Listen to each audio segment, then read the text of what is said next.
بسم اللہ الرحمن الرحیم۔ عبداللہ نے دیکھا کہ چبوترے کے ارد گرد جزیرے کے لوگ چپ چاپ بیٹھے ہیں اور اپنے سردار کی باتیں غور سے سن رہے ہیں۔ سردار نے عبداللہ کو تیکھی نظروں سے دیکھ کر کہا، ہمارے جزیرے کا ایک دستور ہے کہ یہاں کسی اجنبی کو ٹھہرنے کی اجازت نہیں۔ ہاں، ایک شرط ہے کہ وہ جزیرے کے لوگوں کے لیے کوئی مفید کام کرے تو اسے یہاں ٹھہرنے کی اجازت مل سکتی ہے۔ میں سمندری گھاس سے چٹائیاں بنانا جانتا ہوں، جزیرے کے لوگوں کے لیے میں یہ کام کر سکتا ہوں۔ عبداللہ نے جواب دیا، ٹھیک ہے، اگر تم جزیرے کے لوگوں کے کام آؤ گے تو تم جزیرے میں رہ سکو گے۔ سردار نے عبداللہ کو جزیرے میں رہنے کی اجازت دیتے ہوئے کہا۔ جزیرے کے کنارے پر عبداللہ نے چھوٹی سی جھونپڑی بنا لی۔ جھونپڑی کے اوپر ایک لمبے بانس پر اپنی پگڑی کا کپڑا اس امید کے ساتھ باندھ دیا کہ سمندری ہوا سے جب یہ جھنڈے کی لہر طرح لہرائے گا تو ممکن ہے تباہ ہونے والے تجارتی جہاز سے بچ جانے والے لوگ اسے تلاش کرتے ہوئے ادھر آ نکلے اور اس جھنڈے کا کپڑا پہچان کر اسے جزیرے سے نکال لے جائیں۔ عبداللہ سارا دن سمندر کے کنارے اگی ہوئی لمبی لمبی گھاس خشک کر کے اسے اتنی صفائی سے دھاگوں سے جوڑتا کہ خوبصورتی اور چٹائی خوبصورت بنتی چلی جاتی۔ جزیرے کے لوگ اگرچہ ایک سردار کے ماتحت تھے، لیکن ہر کسی کا پوجا پاٹ کا طریقہ الگ الگ تھا۔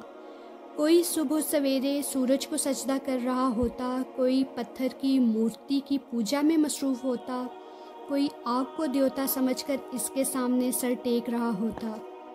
ایسے میں عبداللہ سب سے جدا طریقے سے دن میں 5 مرتبہ مغرب کی جانب رخ کر کے کانوں میں انگلیاں دے کر بلند آواز میں کچھ بول ادا کرتا۔ اس کے بعد چٹائی پر کھڑے ہو کر سینے پر ہاتھ باندھ لیتا۔ کچھ دیر بعد تھوڑا سا جھکتا، اس کے بعد ذرا کھڑا ہوتا، پھر چٹائی پر سر ٹیک دیتا، کبھی 2 بار، کبھی 3 بار اور کبھی 4 بار۔ یہ عمل کرنے کے بعد عبداللہ چٹائی پر بیٹھ کر دائیں اور بائیں جانب دیکھتا۔ اس کے بعد منہ میں آہستہ آہستہ کچھ پڑھتا اور پھر دوبارہ چٹائیاں بنانے میں مصروف ہو جاتا۔ عبداللہ کی ان حرکات و سکنات نے جزیرے کے ہر آدمی کے دل میں تجسس پیدا کر دیا کہ یہ مورتیاں ہمارے دل کی مرادیں پوری کرتی ہیں۔ ایک پجاری نے جواب دیا، اپنے ہاتھ سے بنائی ہوئی پتھر کی مورتیاں جو نہ کچھ دیکھ سکتی ہیں اور نہ سن سکتی ہیں، جنہیں اٹھا کر کہیں پھینک دیا جائے تو وہ بے حس و حرکت پڑی رہتی ہیں، کیا یہ مورتیاں آپ کے دل کی مرادیں پوری کر سکتی ہیں؟ عبداللہ کے اس سوال کا جواب بھی کسی سے نہ بن پڑا تو اس نے درختوں کی پوجا کرنے والوں سے مخاطب ہو کر کہا، درخت جسے تم نے دیوتا سمجھ رکھا ہے، ایک زوردار آندھی اور طوفان کے ذریعے سے زمین پر گر سکتا ہے۔ جو خود اپنی حفاظت نہ کر سکے وہ آپ لوگوں کی کیا حفاظت کرے گا؟ چاروں جانب خاموشی اور سناٹا چھا گیا۔ کسی نے کبھی ان لوگوں سے ان کے دیوتا اور دیوی کے متعلق اس طرح کے سوال پوچھے ہی نہیں تھے، اس لیے کسی سے کوئی اور جواب نہیں بن پا رہا تھا۔ آخر جزیرے کے سردار نے خاموشی توڑتے ہوئے عبداللہ سے پوچھا، اب تم بتاؤ، تم کس چیز کی پوجا کرتے ہو؟ یہ سن کر عبداللہ نے اپنی بات کا آغاز اس طرح کیا، میں اس عظیم ہستی کی پوجا کرتا ہوں جس نے زمین، آسمان، چاند، ستارے، آگ، پانی، ہوا، پہاڑ، درخت سب کچھ بنایا ہے۔